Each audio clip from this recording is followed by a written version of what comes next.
Hi friends, cell Bachchan में તમારું સ્વાગત છે। આપણે નેક્સ્ટ વિડિયોની અંદર ન્યુરોન્સ અને ન્યુરોન્સના સ્ટ્રક્ચર વિશે ડીપમાં ભણ્યા હતા, બરાબર। હવે આજે આપણે જોઈશું બ્રેન અને જેટલો રિમેનિંગ પોર્શન છે એ બધું આપણે ડાયન્સેફેલોન ને બધું કવર આજે કરી દઈશું। વિડિયો સારો ગમે તો લાઈક શેર કરવાનું ભૂલતા નહીં। ચલો શરૂઆત કરીએ બ્રેન થી। ક્લિયર? બ્રેનના આપણે ત્રણ પ્રકાર જોયા હતા કે ફોર બ્રેન, મિડ બ્રેન અને હાઇન્ડ બ્રેન। મેં બહુ ડીપમાં ચલાવ્યું હતું। પાર્ટ 1 જે લેક્ચર નર્વ સિસ્ટમનો હતો એ જોઈ લેજો, બહુ ઇમ્પોર્ટન્ટ છે। જો તમે ના જોયા તો આગળના બે વિડીયો તમે જોઈ લેજો। ક્લિયર? હવે આની અંદર જો મેં એક્ઝામ ટિપ્સ પણ લખી છે કે ભાઈ બ્રેનનો બ્લડ ફ્લો કેટલો મળે, એમાંથી એક ક્વેશ્ચન નીકળે, બરાબર। તો એની અંદર જુઓ બ્રેનની અંદર બ્લડ ફ્લો કેટલો મળે કે 15%, મતલબ 750 ml ટોટલ કાર્ડિયક આઉટપુટનો કોને મળે છે? બ્રેનને મળે છે। ક્લિયર? અને આપણું વજન કેટલું છે? તો 1/50 જેટલું બ્રેનનું વજન છે। હવે એની અંદર ઇમ્પોર્ટન્ટ પાર્ટ છે કોર્પસ કોલોજમ, બરાબર। કોર્પસ કોલોજમ શું કરશે કે જે બે હેમિસ્ફિયર હોય એને જોડવાનું કામ કરે। યાદ રાખજો, બ્રેન હોય આ રીતનું, આ બ્રેન હોય, બરાબર। અને હેમિસ્ફિયરના બંને હેમિસ્ફિયરમાં એ જોડવાનું કામ કરે છે। અને ખાસ કરીને કોર્પસ કોલોજમ કઈ જગ્યાએ આવેલું હોય છે કે જે વેન્ટ્રિકલ્સ હોય, વેન્ટ્રિકલ્સના નીચેના મગજની અંદર એ આવેલું હોય છે, બરાબર। વેન્ટ્રિકલ્સ કેટલા કે બે લેટરલ હોય છે, એક થર્ડ વેન્ટ્રિકલ અને ફોર્થ વેન્ટ્રિકલ। ક્લિયર? આ સ્લાઇડમાં તમારે ક્લિયર થઈ ગયું। ત્રણ પ્રકાર હતા, ફોર બ્રેન, મિડ બ્રેન અને હાઇન્ડ બ્રેન, બરાબર। 750 ml ટોટલ કાર્ડિયક આઉટપુટનું બ્રેનને મળે છે, એટલે કે 15%। ક્લિયર? એનો વજન કેટલો? 150। અને કોર્પસ કોલોજમ આપણે કોને કીધું કે જે હેમિસ્ફિયર હોય બંનેને અલગ કરવાનું કામ કોણ કરે? કોર્પસ કોલોજમ। અને ત્યાં શું આવેલું છે? વેન્ટ્રિકલ્સ, બે વેન્ટ્રિકલ્સ, ત્રીજી અને ચોથું। ક્લિયર? હવે એની અંદર મોટર એરિયા તમારે જોવાનો ખાસ, આમાંથી એક એમસીક્યુ નીકળે છે। ક્લિયર? આજે આપણે બધું નર્વ સિસ્ટમ કમ્પ્લીટ કરી દઈશું। મોટર એરિયાની અંદર બે વસ્તુ જુઓ ખાસ, એક પ્રાઇમરી મોટર એરિયા અને બીજું છે બ્રોકાઝ એરિયા। ક્લિયર? હવે પ્રાઇમરી મોટર એરિયા શું કરશે કે આપણે જે સ્પીચના મસલ્સ છે એના સિવાય બધા જે વોલન્ટરી સ્કેલેટલ મસલ્સ આવેલા હોય, શું આવેલા? વોલન્ટરી સ્કેલેટલ મસલ્સની મૂવમેન્ટમાં કોણ મદદ કરશે? તો પ્રાઇમરી મોટર એરિયા। ક્લિયર? સ્પીચના સિવાય। નંબર 2 છે બ્રોકાઝ એરિયા। બ્રોકાઝ શું કરશે?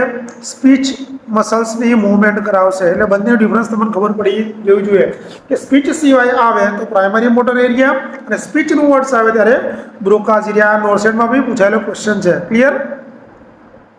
સેકન્ડ વન જુઓ સેન્સરી એરિયા। તો સેન્સરી એરિયાની અંદર દરેક જે ક્રેનિયલ નર્વ્સ હોય એ સ્પેસિફિક માટે હોય, બરાબર। આગળ ડિટેલ્સમાં આપણે જોઈએ સેન્સરી એરિયા શું કામ કરે કે સંવેદનાઓ, બરાબર, સંવેદના માટેના વિસ્તાર હોય। ધારો કે ઓલ ફેક્ટરી હોય એ આપણે સ્મેલ માટે હોય, વિઝ્યુઅલ જોવા માટે હોય, ગેસ્ટેટરી ટેસ્ટ માટે હોય, ઓડિટરી હિયરિંગ માટે હોય, સોમેટો સેન્સરી એટલે કોઈ ટચ કરે અને આપણે શરીરની સેન્સેશન મળે એના માટે હોય। ક્લિયર? હવે જો એસોસિએટિવ એરિયાની અંદર શું હોય કે કોણ કોમ્યુનિકેટ કરે, કોણ જોડાણ કરે, એના માટે એક્ઝામની અંદર પૂછાયેલા ક્વેશ્ચન છે। એમાં જુઓ ફ્રન્ટલ લોબની અંદર પ્રી મોટર એરિયા હોય, ક્લિયર, અને પ્રી ફ્રન્ટલ એરિયા, એટલે બંને કઈ જગ્યાએ હોય? પ્રી મોટર એરિયા અને પ્રી ફ્રન્ટલ એરિયા બંને ફ્રન્ટલ લોબની અંદર આવેલા છે। ક્લિયર? એની અંદર વર્નિક્સ એરિયા અને પેરાઇટો ઓક્સિપિટલ। તો વર્નિક્સ એરિયા શેના માટે આવશે કે સ્પીચ માટે જ આવશે, પણ આ શું કરે? આપણું જે સ્પીચ હોય, આપણી જે ભાષા હોય ને સમજવા માટે જે આવશે એ શું આવશે? વર્નિક્સ એરિયાની અંદર આવશે। અને બ્રોકાઝ એરિયા શું આવશે? સ્પીચ મસલ્સ માટે। એટલે બ્રોકાઝ એરિયા અને વર્નિક્સ એરિયા બંને તમારે ખાસ યાદ રાખવાનું છે। ક્લિયર? હવે આપણે જોઈએ ડાયન્સેફેલોન, બરાબર, મેં તમને વાત કરી હતી। તો ડાયન્સેફેલોનની અંદર શું શું આવે છે જુઓ। પહેલા ડાયન્સેફેલોનની અંદર બેઝલ ગેંગ્લિયા, થેલેમસ, હાઇપોથેલેમસ અને લિમ્બિક સિસ્ટમ, બરાબર। આમાંથી બી ઘણા કોમ્પિટિટિવ એક્ઝામની અંદર ક્વેશ્ચન નીકળે છે, તમે સ્ટુડન્ટ હો તો સ્ટુડન્ટ માટે પણ બહુ ઉપયોગી છે। ફર્સ્ટ જુઓ બેઝલ ગેંગ્લિયા। તો બેઝલ ગેંગ્લિયા શું છે કે ભાઈ એક ડાયન્સેફેલોનની અંદર આવેલો એક ભાગ છે, બરાબર। બેઝલ ગેંગ્લિયા શાનું બનેલું હોય છે કે બેઝલ ગેંગ્લિયા શાનું હોય? આ એક ગ્રે મેટરનું બનેલું હોય છે।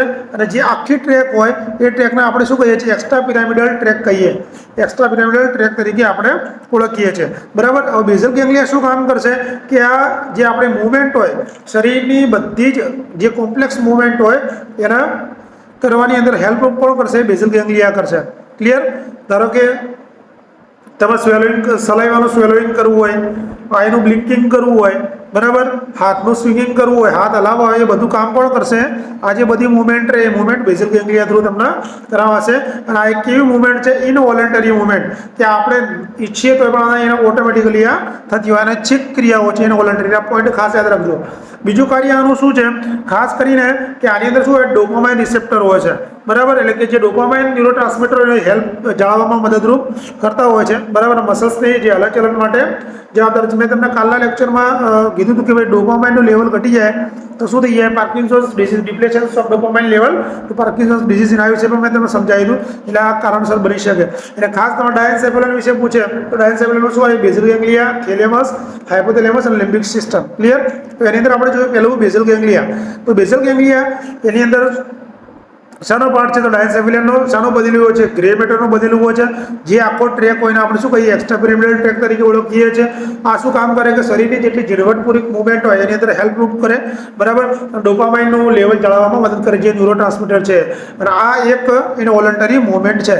તો કેવી મૂવમેન્ટ કરાવે? સલાઈવા સ્વેલ કરવાની હોય, આઈને પટપટાવવાની હોય, બરાબર, હાથ હલાવવાના, એ બધી મૂવમેન્ટ કોણ કરશે? તો બેઝલ ગેંગ્લિયા. ખબર પડી જશે આઈ થિંક, બરાબર. Second one hypothalamus. શું આવશે? Second one hypothalamus. ક્લિયર? તો હાઇપોથેલેમસ શું છે? તો હાઇપોથેલેમસ શાનું બનેલું હોય છે? ગ્રે મેટરનું બનેલું હોય છે. ક્લિયર? હવે આ કોની નીચે આવેલું હોય? હાઇપો એટલે નીચે, એટલે તો થેલેમસના એક્ઝેક્ટ નીચે આવેલું હોય છે. આ ઘણા બધા કામ કરે, જે આમાંથી જ એક્ઝામમાં પૂછે છે. તો પેલું ટેમ્પરેચર રેગ્યુલેશનનું કામ કોણ કરે? હાઇપોથેલેમસ, બરાબર. તરસ જે થ્રસ્ટ રેગ્યુલેશનનું કામ કોણ કરશે? તો હાઇપોથેલેમસ કરશે. તમને ભૂખ લાગવાનું એ પણ એ કામ કરશે. ઓટોનોમિક નર્વસ સિસ્ટમ, કે જેની અંદર સિમ્પેથેટિક અને પેરાસિમ્પેથેટિક કામ કરે, એ એન્ડોક્રાઇન સિસ્ટમનું પણ કંટ્રોલ કોણ કરે? હાઇપોથેલેમસ કરશે. અને ઊંઘનું પણ હાઇપોથેલેમસ કરશે. એટલે ઘણીવાર એક્ઝામની અંદર હંગર, થ્રસ્ટ અને રેસ્ટ અને ટેમ્પરેચર રેગ્યુલેશનનું પૂછાય છે એક્ઝામમાં. ક્લિયર? લિમ્બિક સિસ્ટમનો ઘણીવાર ક્વેશ્ચન નીકળે છે, કારણ કે એની અંદર ઇમોશન્સ સાથે સંકળાયેલું હોય છે, બરાબર. આ કઈ જગ્યા હોય? કે જે લેટરલ વોલ છે વેન્ટ્રિકલ્સની, ત્યાં આવેલી હોય છે લિમ્બિક સિસ્ટમ. ક્લિયર? હવે આ શું કામ કરે? આ પણ ગ્રે મેટરની બનેલી હોય છે, બરાબર. અને આપણે ઇમોશનલ બ્રેન કહીએ. શું કહીએ? યાદ રાખવાનું. ઇમોશનલ બ્રેન કોને કહેશો તમે? તો લિમ્બિક સિસ્ટમને કહેવાનું છે, બરાબર. આ શું કરશે? કે ભાઈ આપણે હસવું હોય, બરાબર, સ્માઇલ આપવી હોય, બરાબર, રડવું હોય, તો એ બધા સાથે કોણ સંકળાયેલું છે? તો લિમ્બિક સિસ્ટમ. એક્ઝામમાં સીધો ક્વેશ્ચન આ રીતે પૂછે કે તમારા ઇમોશન સાથે કોણ સંકળાયેલું હોય? તો લિમ્બિક સિસ્ટમ સંકળાયેલું છે. ક્લિયર?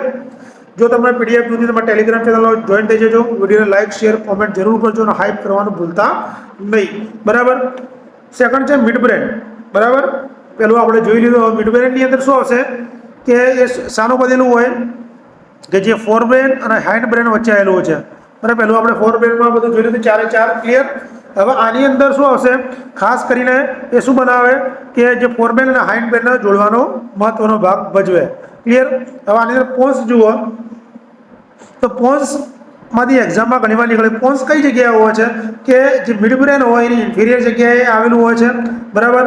અને મેડ્યુલા હોય, મેડ્યુલા અને સેરિબેલમના, મેડ્યુલા અને સુપિરિયર અને સેરિબેલમના એન્ટ્રીયર જગ્યાએ શું હોય? આ આવેલું છે. ક્લિયર? હવે પોન્સના પાર્ટ્સ કેટલા છે જુઓ.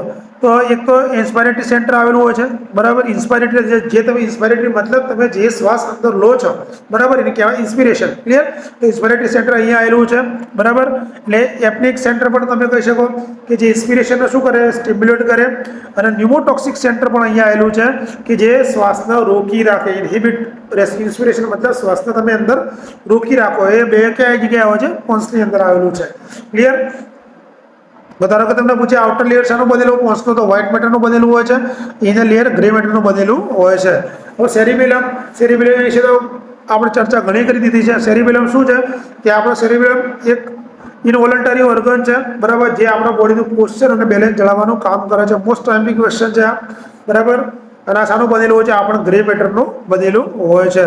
હવે જો રિફ્લેક્સ સેન્ટર ઘણીવાર પૂછે, તો રિફ્લેક્સ સેન્ટરની અંદર વોમિટિંગ માટે જીઆઈ રિફ્લેક્સ આવશે, સિંક લેવા માટે સિટિંગ માટે યુઆરટી રિફ્લેક્સ આવશે, કફિંગ માટે એલઆરટી રિફ્લેક્સ આવશે, ગીગિંગ માટે અને સ્વેલોઈંગ માટે થ્રોટ રિફ્લેક્સિસ આવશે, બરાબર.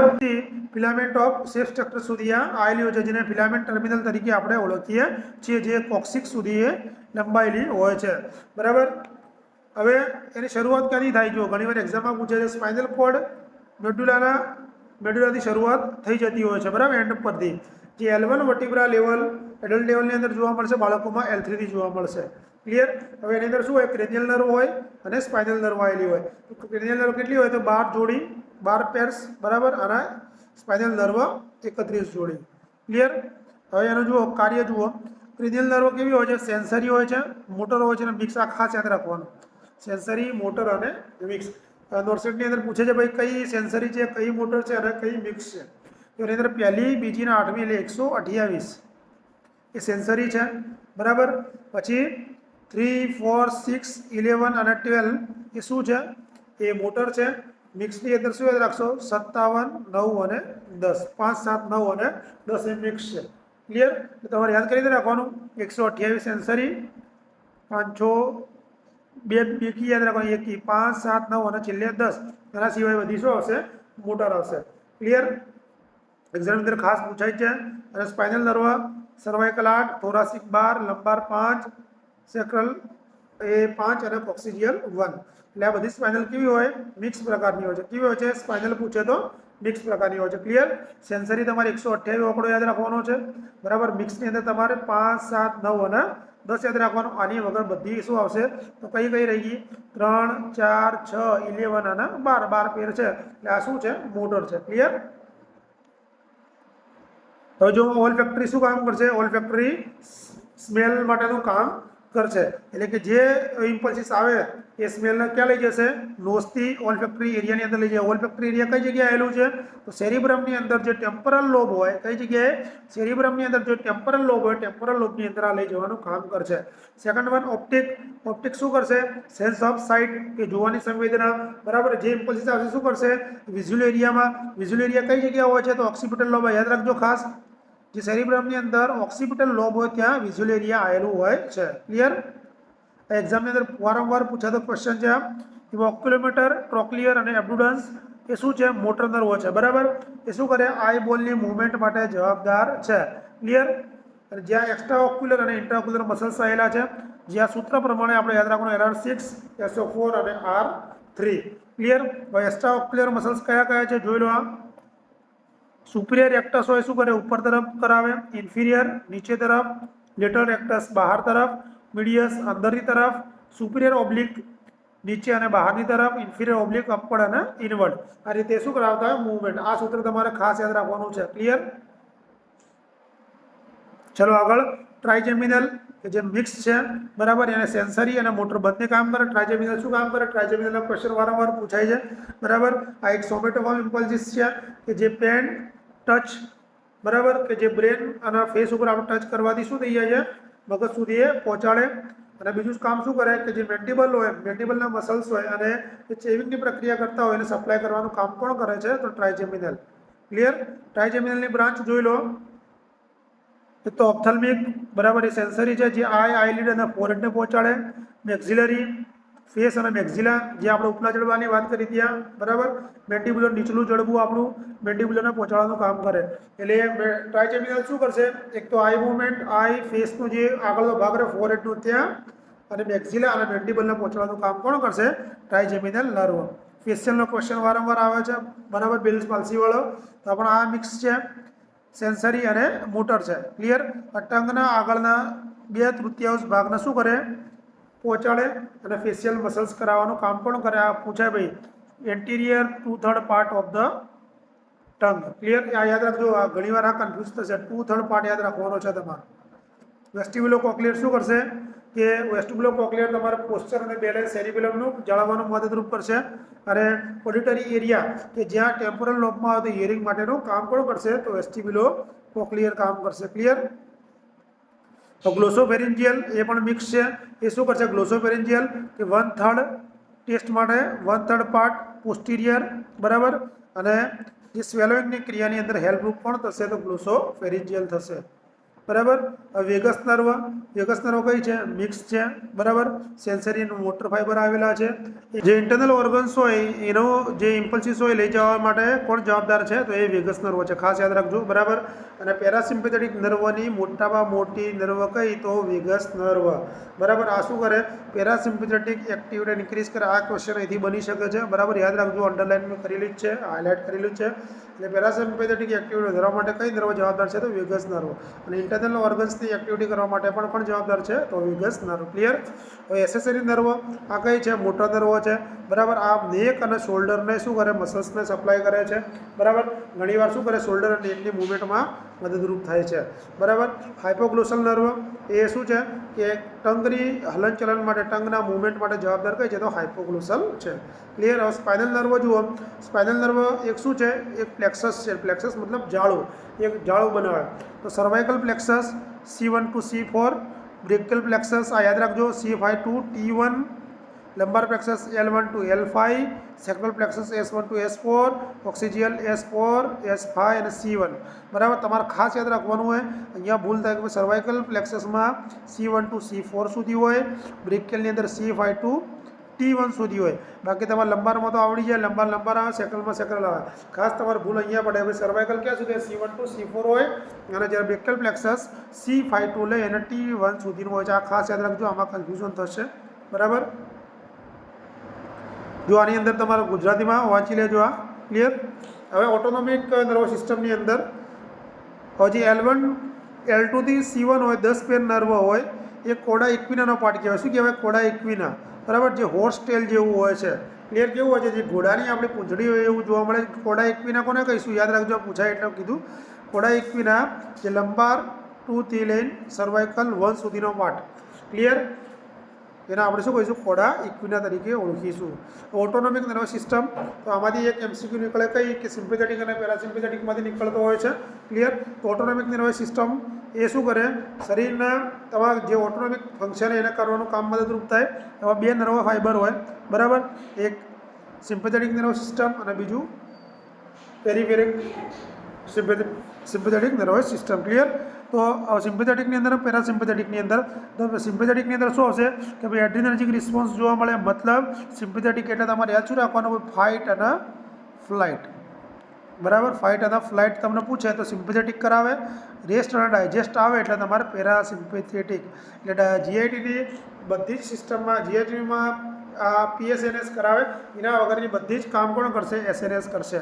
ક્લિયર? આ ખાસ યાદ રાખવાનું. GITમાં SNS કામ નહીં કરે અને PSNS GITમાં જ કામ કરશે. શું શું ફંક્શન હોય એના જોઈ લો. એક્ઝામમાં પૂછે તો ખબર પડે. BP વધારવાનું, ધબકારા વધી જાય, શ્વાસ વધી જાય તમારો, કબજિયાત, યુરિન રિટેન્શન જોવા મળે, પરસેવો તો ડાયફેરોસિસ, ડ્રાય માઉથ, પીપલ ડાયલેટ થવી, તો એ કોણ કરે? આ પૂછાય ઘણીવાર. પીપલ ડાયલેટ થયું કામ સિમ્પેથેટિકનું કામ છે, બરાબર. હવે પેરાસિમ્પેથેટિક શું કરશે? લો બ્લડ પ્રેશર અંતિ ઓપોઝિટ કામ કરશે. બ્રેડિકાર્ડિયા, બ્રેડિપ્નિયા, શ્વાસ દર ઘટી જાવ, ડાયરિયા થાય, યુરિન ઇન્કોન્ટિનન્સ થાય, બરાબર. એક્સેસિવ સોલાયુશન જોવા મળે, બરાબર. મિયોસિસ એટલે પીપલ શું થઈ જાય? પીપલ સંકળાઈ જાય, કોન્સ્ટિક થઈ જાય, લેથાર્જી, એ પેરાસિમ્પેથેટિકમાં તમને જોવા મળશે. આ તો આપણે નર્વસ સિસ્ટમનો આજ સુધીનો વિડીયો જે થિયરી પોર્શન હતો આપણે ક્લિયર કરીએ છીએ, બરાબર. હવે આપણે જો ડિસઓર્ડર સ્ટાર્ટ કરવા હોય તો ડિસઓર્ડર આપણે ચાલુ કરીએ નર્વસ સિસ્ટમના. જો ડિસઓર્ડર ના કરવા હોય અને નેક્સ્ટ બીજી સિસ્ટમ સ્ટાર્ટ કરવી હોય તો મને કોમેન્ટમાં કહેજો ભાઈ કઈ સિસ્ટમ સ્ટાર્ટ કરવી અથવા ડિસઓર્ડર સ્ટાર્ટ કરવા. તો કાલે આપણે MCQનો વિડીયો લાવીશું અને 15 દિવસથી સિસ્ટમ ચાલુ કરી દઈશું. વિડીયો સારો તમને કંઈક શીખવા મળ્યું હોય તો તમે વિડીયોને લાઇક શેર કરવાનું અને સબસ્ક્રાઈબ કરવાનું ભૂલતા નહીં. Thank you.